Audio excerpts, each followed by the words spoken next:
கர்த்தருக்குள் மிகவும் பிரியமான சகோதர சகோதரிகளுக்கு ஜாய் டிவியின் வழியாக உங்களை சந்திப்பதிலே நான் பெருமகிழ்ச்சி அடைகிறேன். பிரியமானவர்களே, இந்த நாளிலும் நாம் வேதத்தை வாசிக்கலாம் வாங்க என்ற பகுதியில் உங்களை சந்திப்பதிலே பெருமகிழ்ச்சி அடைகிறேன். நாம் ஆதியாகமத்தை ஓரளவு முடித்து விட்டோம். இப்பொழுது யாத்திரையாகமத்தில் இருக்கிறோம். பிரியமானவர்களே, யாத்திரையாகமம் 5 பிரிவுகளை உடையது என்று சொன்னேன். அதில் நாம் இதுவரைக்கும் எதையெல்லாம் பார்த்திருக்கிறோம்? இஸ்ரவேல் அடிமைத்தனத்தில் அதை பார்த்து விட்டோம். அடுத்த பகுதியாக இஸ்ரவேல் மீட்கப்படுகிறதும் நாம் பார்த்து விட்டோம். அடுத்ததாக நாம் இஸ்ரவேல் எகிப்திலிருந்து சீனாய் மலைக்கு பயணம் செல்கிற காரியங்களும் பார்த்தோம். மன்னா மற்றும் மாறா, கசப்பான மாறா நீரை கர்த்தர் கொடுத்தாரு. மாறா, அப்புறம் ஏலி நீரூற்றுகள், இதெல்லாம் தாண்டி அவர்கள் வந்தார்கள். அதனால எகிப்திலிருந்து சீனாய் மலைக்கு பயணம், அதை நாம் பார்த்துவிட்டோம். இன்றைக்கு இஸ்ரவேல் உடன்படிக்கை பெறுதல், அதாவது கட்டளை பெற்றுக்கொள்ளுதல் என்ற முக்கியமான பகுதியிலே நாம் இன்று பார்க்க போகிறோம். பிரியமானவர்களே, ஹல்லேலூயா.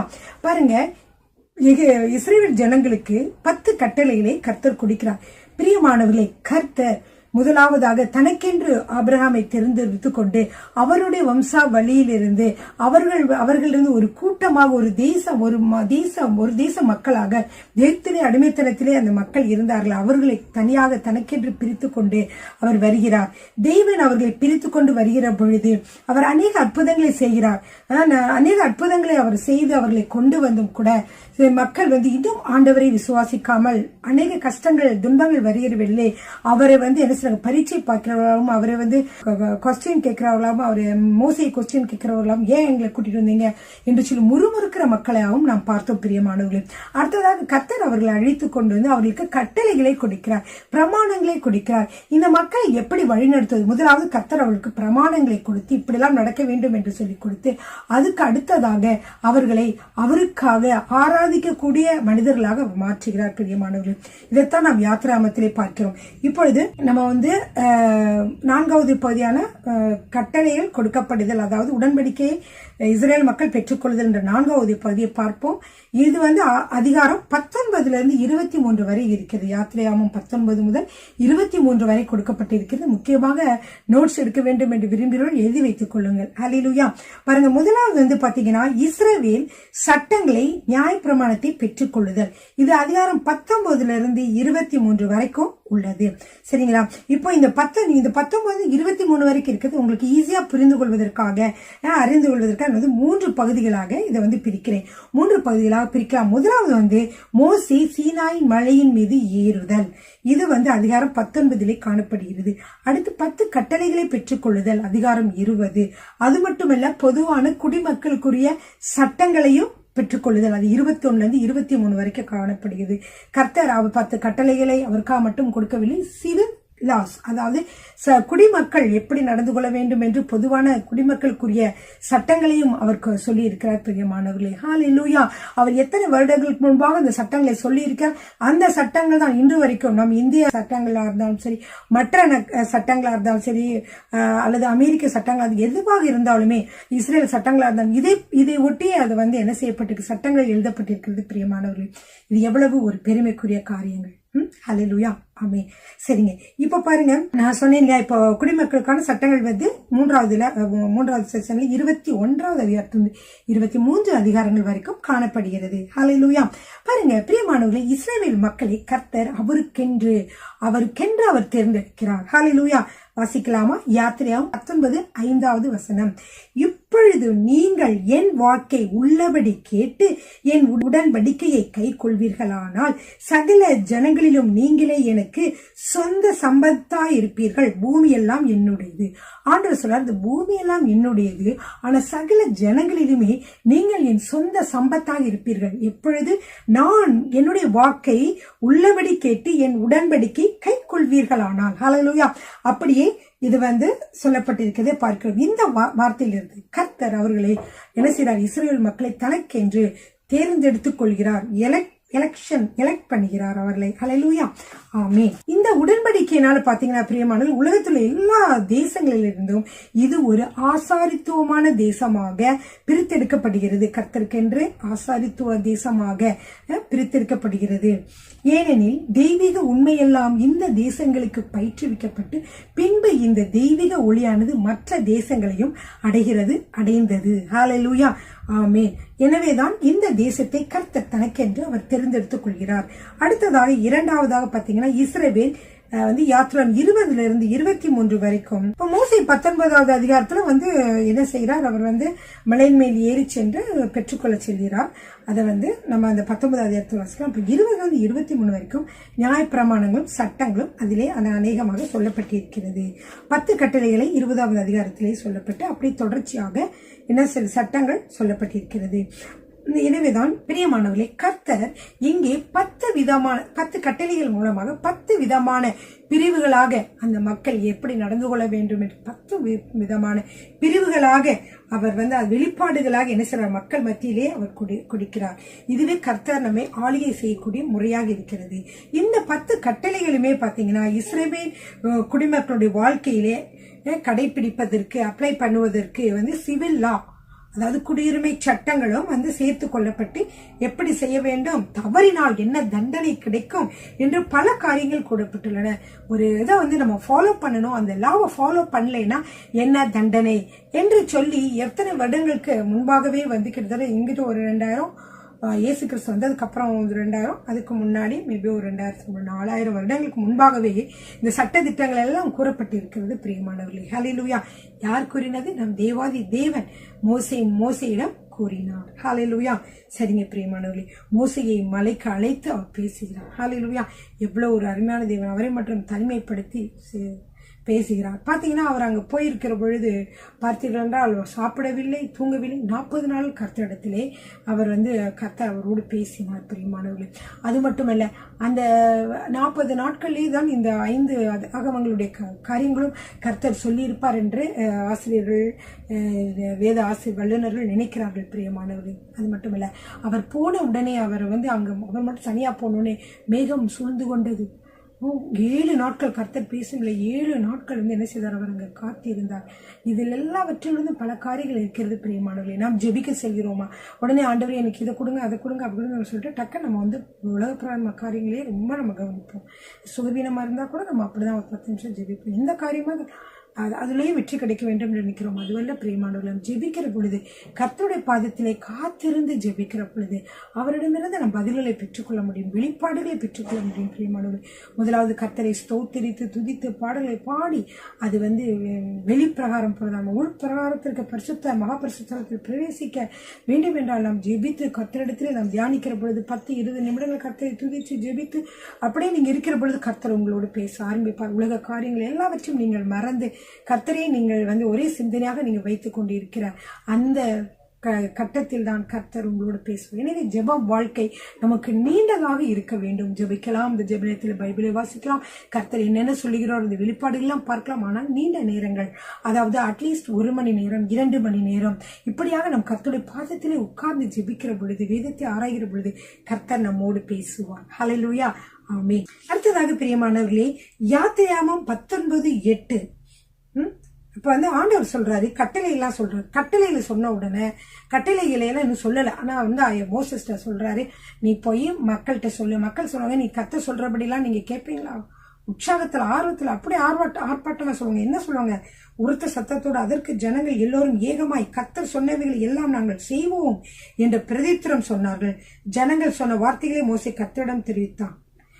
இப்போ நம்ம 20-23 வரைக்கும் நீங்க வாசித்திருப்பீங்க, 19 நீங்க வாசித்திருப்பீங்க இல்லையா? இப்ப நான் என்ன சொல்ல போயிறேன், இதுல இருந்து ஒரு ஆராய்ச்சி, இதை படிக்கிற பொழுது நீங்கள் புரிந்து கொள்ளக்கூடிய காரியங்களை இந்த நாளே உங்களோடு சொல்ல போகிறேன். பாருங்க பிரியமானவர்களே, அப்போஸ்தலர் 13வது அதிகாரம். சரி, இப்ப கர்த்தர் 19 19:8 கர்த்தர் சொன்ன கட்டளை எல்லாம் நீங்க செய்வீங்களான்னு கேட்டதுக்கு நாங்கள் எல்லாம் என்ன செய்வோம் என்று சொன்னாங்க. என்ன சொல்றாரு, ஏது சொல்றாரு கேட்கவே இல்லை. கேட்கற முன்னாடி சொல்லிட்டாங்க, நாங்க எல்லாமே செய்வோம். அடுத்ததா என்னன்னா, சரி நான் ஒரு கொஸ்டின் கேட்கிறேன் உங்ககிட்ட, உண்மையிலே அவர்களால் எல்லாவற்றையும் செய்ய முடிந்ததா? கர்த்தர் சொன்ன கட்டளைகளை அவர்களால் செய்ய முடிந்ததா? அப்போஸ்தலர் 13:39 பார்ப்போம் பிரியமானவர்களே. உண்மையிலேயே அவர்களால் முடிந்ததா முடியவில்லையா?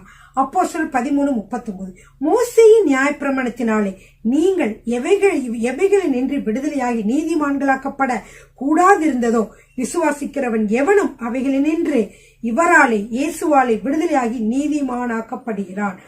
உண்மையிலேயே நியாயப்பிரமாணம் அவர்களை முழுவதுமாக மாற்ற முடியவில்லை பிரியமானவர்களே. நியாயப்பிரமாணம் கொடுக்கப்பட்டது, அதற்கு அவர்களாலே முழுதும் கீழ்ப்படிய அவர்களாலே முடியாதவர்களாக இருந்தார்கள் பிரியமானவர்களே. எனவேதான் நியாயப்பிரமாணம் ஒரு பேங்க்ரப்டான ஒருவனிடமிருந்து பணத்தை எதிர்பார்ப்பதை போல ஒரு தமிழ்ல சொன்னோம்னா பணத்துல ஒரு ஆண்டியானவன், ஒரு பணம் ஒண்ணுமே இல்லாம சொல்லுவாங்களே ஆண்டி ஓட்டாண்டின்னு சொல்லுவாங்களே, அதே மாதிரி ஒண்ணுமே இல்லாத ஒருத்தன்ட்ட பணத்தை எதிர்பார்ப்பது போல இருக்கிறது நியாய பிரமாணம் என்பது. ஏனென்றால் நியாய பிரமாணம் கர்த்தர் சொன்னார் எதற்கென்றால் எது எது தவறு, எது எது பாவம், எதிலிருந்து நீ விடுதலை ஆக வேண்டும் என்று அவர்களுக்கு சொன்னார் பிரியமானவர்களே. ஆனால் அநேகருக்கு அதிலிருந்து விடுபட முடியவில்லை. ஏனென்றால் சுய பிரயாசம், சுய முயற்சி, சுயத்துல நான் இப்படிலாம் செஞ்சிருவேன், இந்த மாதிரிலாம் நான் எந்திரிச்சு இந்த மாதிரிலாம் செஞ்சிருவேன், இந்த மாதிரிலாம் நான் ரொம்ப கரெக்டா இருப்பேன், நான் இதெல்லாம் பார்க்க மாட்டேன், அங்கெல்லாம் பார்க்க மாட்டேன், இங்கெல்லாம் பேச மாட்டேன் என்று சொல்லி சுய கட்டுப்பாடு. பிரியமானவர்களே, கர்த்தருடைய கிருபையினாலே, கர்த்தருடைய ஆவியினாலே, இயேசு கிறிஸ்துவனுடைய ஆவியினாலே நாம் எல்லாவற்றையும் செய்ய முடியும். எனவேதான் நாம் எப்படி ஆளப்படி இந்த புதிய ஏற்பாட்டு கிறிஸ்தவர்கள் நாம் ஆவியினாலே நாம் நடத்தப்படுகிறோம். நியாய பிரமாணத்தினாலே அல்ல, ஆவியினாலே நடத்தப்படுகிறோம். ஹல்லேலூயா. பாருங்க, ஏனென்றால் நியாய பிரமாணத்தை விட இயேசு கிறிஸ்து வந்த பொழுது அவர் ஒரு ஸ்டெப் கூடவே தான் இருந்தார். அவர் சொன்னார், நீங்க அந்த காலத்துல விபச்சாரம் செய்தாதான் கல்லெறின்னு, விபச்சாரம் செய்தாதான் பாவம். ஆனா நான் உங்களுக்கு சொல்கிறேன், ஒரு ஸ்திரீயை இச்சையோடு பார்க்கிற எவனும் அவளோடு விபச்சாரம் செய்தாயிற்று என்று சொன்னார். இப்ப இது என்னது? நியாயப்பிரமாணத்துல ஒரு ஸ்டெப் மேல பார்த்தாலே விபச்சாரம், பார்த்தாலேனா ஒரு இச்சையோடு பார்த்தால், அதுல அர்த்தம் இருக்கு. நம்ம எத்தனை பேரை பார்க்கிறோம், அவங்களெல்லாம் ஒரு சகோதரிகளாக அல்லது தாயாக அல்லது நம்முடைய மகளாக, நம்முடைய தங்கையாக நம் நினைத்து பெண்களை பார்க்கிறது தவறில்லை. ஆனால் அந்த பெண்களை பார்க்கிற பொழுது, இச்சையோடு பார்க்கிற பொழுது தவறு. என்னன்னா முதல்ல கண்கள் பார்க்கும், அவர் கண்கள் தான் எல்லாத்துக்கும் டோரு, நம்முடைய பாடிக்கு அதுதான் டோரு, நம்முடைய ஆத்மாவுக்கு அதுதான் கதவு. அதன் வழியாக நம்ம பார்க்கிற பொழுது சிந்தையில போகும். அது சிந்தையில பல நாட்கள் நினைத்து ஏதாவது ஒரு காரியத்துல தவறு செய்ய, அதே எண்ணங்கள் அதே நினைவுகள் நம் தவறு செய்ய நம்மளை ஊக்குவிக்கும் பிரியமானவர்களே. எனவே தான் இச்சையோடு பார்ப்பது தவறு என்று இயேசு சொன்னார். இது போல ஆண்டவர் அது மாதிரிதான் ஒருத்தவங்களை நீ ஒருத்தனை கொலை செய்தாதான் கொலையா, ஒருனோட சகோதரனை பகைச்சாலே கொலை அப்படின்னு சொல்லி ஆண்டவர் சொன்னார். ஏன்? ஒருத்தனை சகோதரனை பகைச்சாலே நீ என்ன செய்வ? கொஞ்சம் கொஞ்சமா உங்களுக்குள்ள வர வைராக்கியம், கோபம், ஆத்திரம், இதெல்லாம் ஒரு நாள் எப்படி ஆபேல் காயினை காயின் ஆபேலை கொலை பண்ணானோ அது மாதிரி அங்கே அது வருகிறது. அதனாலதான் ஆண்டவர் முதலிய பார்வையிலே சிந்தனையிலே ஸ்டாப் வைக்க சொல்கிறேன். ஹல்லேலூயா. அதனால்தான் இப்பொழுது பார்த்தீர்கள் என்றால் இந்த நியாய பிரமாணத்தெல்லாம் அவர்களால் கடைபிடிக்க முடியவில்லை. ஏனென்றால் இங்க போட்டு அப்போஸ்தலர் 13:39 சொல்லப்பட்டிருக்கிறது, மோசேயின் நியாயப்பிரமாணத்தினாலே நீங்கள் எவைகளில் நின்று விடுதலையாகி நீதிமான்களாக்கப்படக்கூடாதிருந்ததோ, உங்களால நியாயப்பிரமாணத்துல உங்களால நீதிமான்களாக்கப்படக்கூடாம இருந்த எல்லா காரியத்தையுமே விசுவாசிக்கிறவன் எவனும் அவைகளில் நின்று இவராலே அப்படின்னா இயேசுவாலே விடுதலையாகி நீதிமான்களாக்கப்படுகிறான் என்றும் உங்களுக்கு தெரிந்திருக்க கடவுது. சரிங்க பிரியமானவர்களே.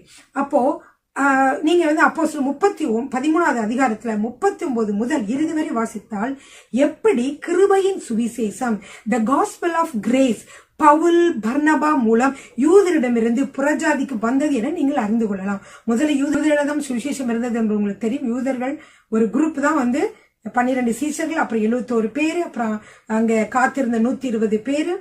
அப்போஸ்தலர் நடவடிக்கையில பாக்குறோம் 2வது 120.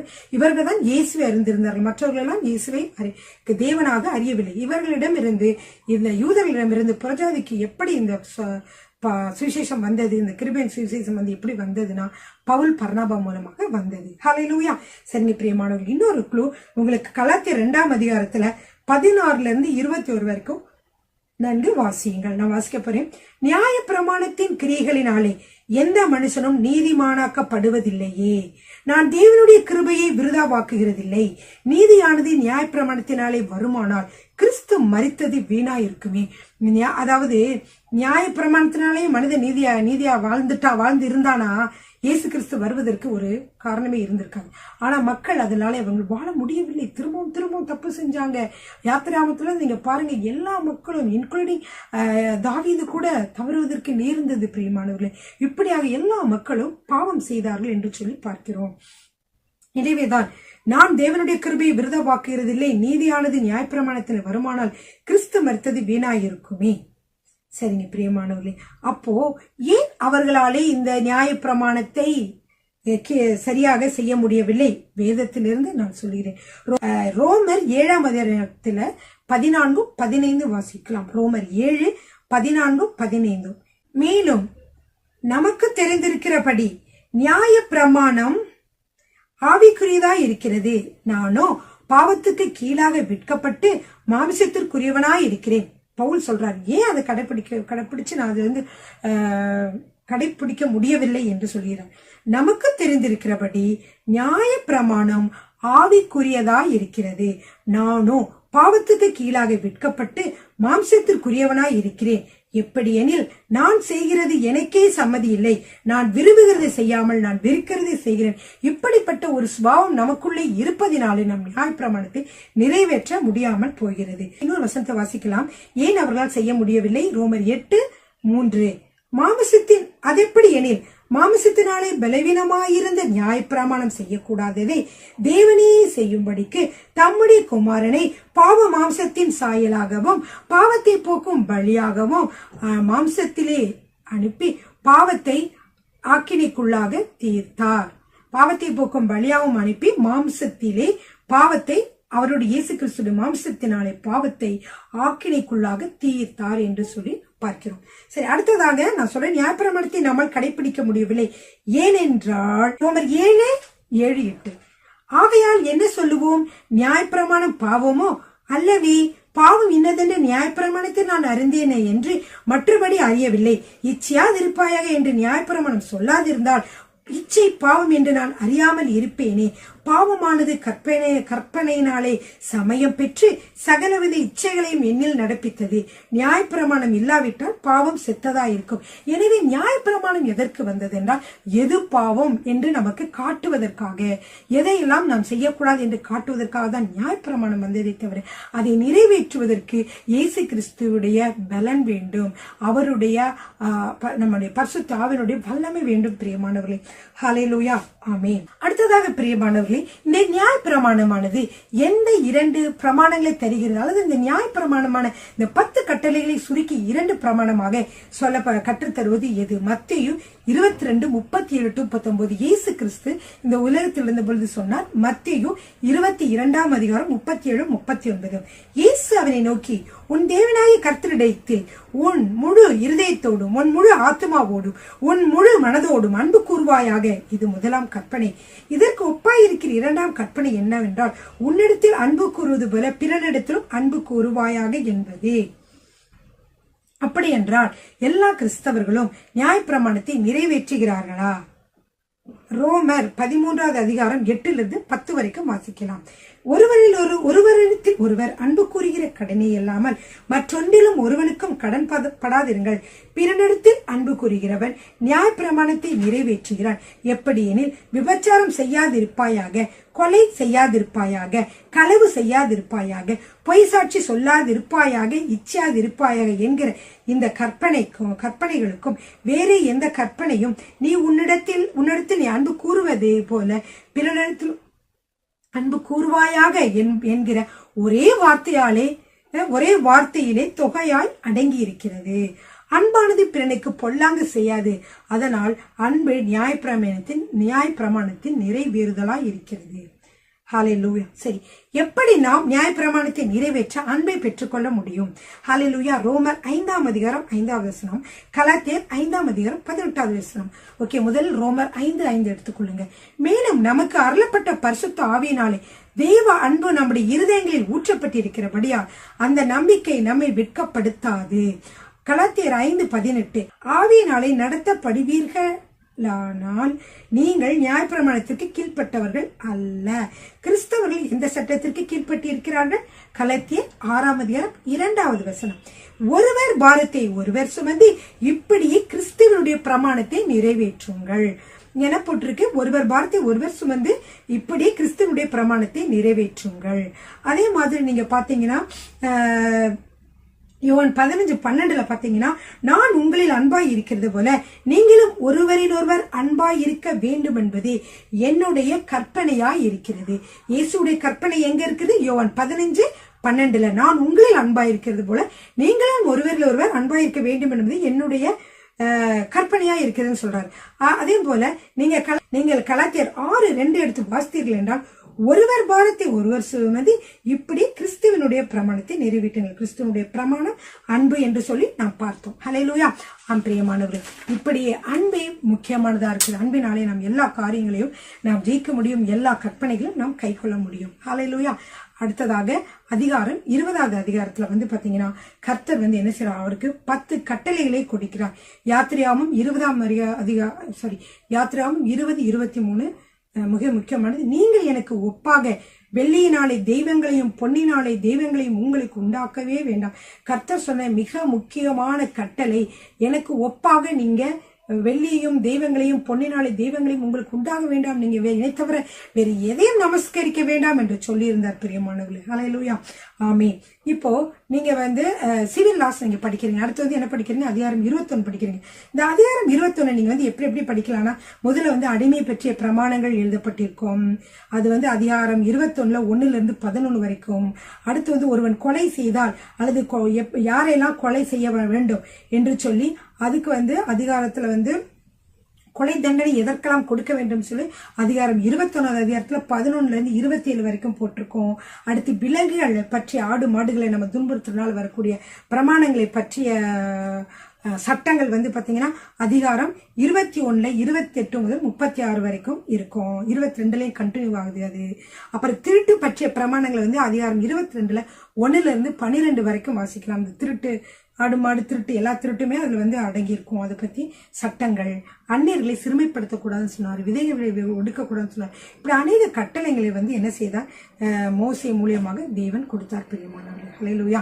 கர்த்தருக்கு ஸ்தோத்திரம். இம்மட்டும் கர்த்தர் ஆசீர்வதித்து இந்த எல்லா இந்த யாத்திராகமத்துல 4வது பகுதியை முடிக்க கர்த்தர் தந்த கிருபைகளுக்காய் நன்றி செலுத்துகிறேன். அடுத்த 5வது பகுதியை நமது ஆசரிப்பு கூடாரம் ஒரு முக்கியமான பகுதியாகவும் ஆராதனை பற்றி இருப்பதனாலும் அதை அடுத்த வீடியோல நம்ம அதை பார்க்கலாம். பிரியமானவர்கள், யாத்திராகமம் 20 கர்த்தர் கொடுக்கிற 10 கட்டளைகள்ல அதை சுருக்கி இயேசு கிறிஸ்து 2 கட்டளையாக மாற்றினார். அதை பற்றி உங்களுக்கு சொல்ல போகிறேன்.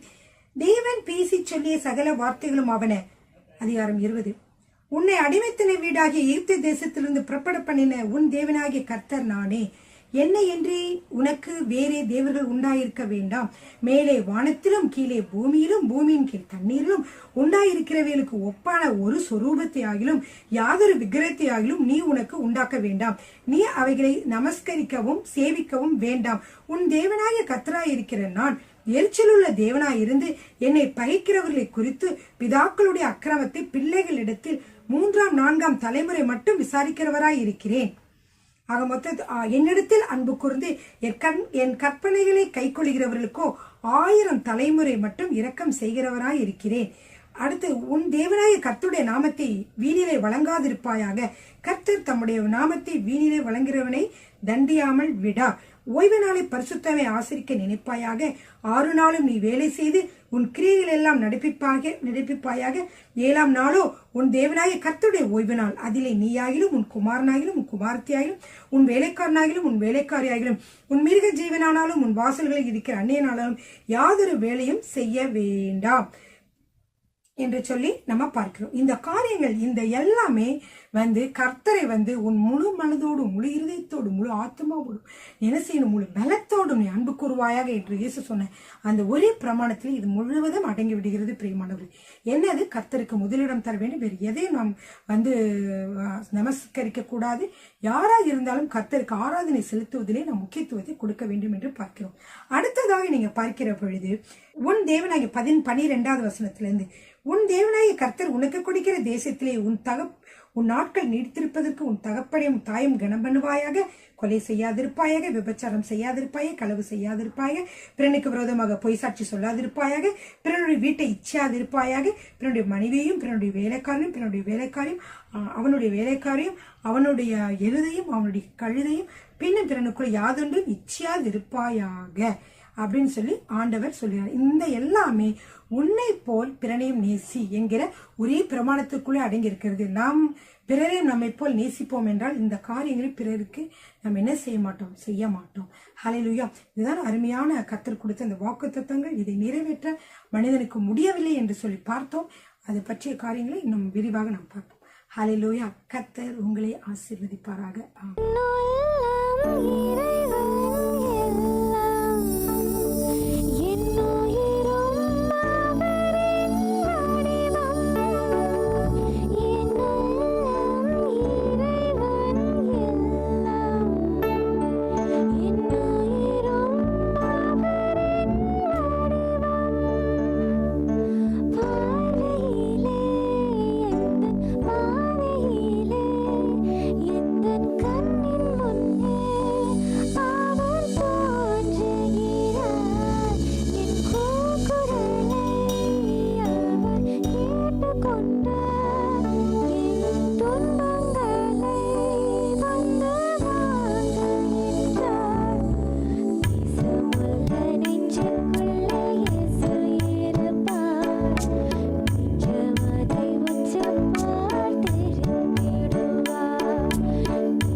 ஆசீர்வதிப்பாராக.